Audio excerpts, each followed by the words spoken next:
तीसरा आगे कहा संग दोष, जिसको हमने इतनी मेहनत से समय लगा के कमाया, इतना पैसा देके खरीदा, रक्षा की इतने साल तक, तो उससे हमारा लगाव हो जाता है, वो हमें अपनी लगती है, उसको हम छोड़ नहीं सकते, उसको किसी को देना भी बड़ा कठिन लगता है। ऐसे ही कैसे दे दें, इतनी मेहनत लगाई, इतने साल लगाए और किसी को यूं ही दे दें, दिया ही नहीं जाता। पुण्य के ध्यान में हो, अच्छे कार्य में लगाए तो देने वाले दे भी देते हैं, नहीं तो दिया नहीं जाएगा। अपने बेटे तक को नहीं दिया जाता, परिवार को भी नहीं दे सकता वो, तो इतना उसमें रहता है कि मैंने जिंदगी भर लगाई, दशकों लगाए, तब ये चीजें की, अब इसको यूं यूं ही दे दूं इसको।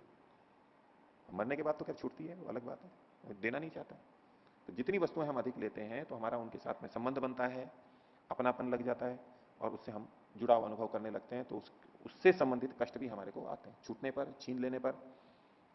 और भोग नहीं किया है तो नाश तो होना ही है, उसमें भी होता है दुख, वो संग दोष के कारण, क्योंकि लगाव हो गया है हमारा उससे।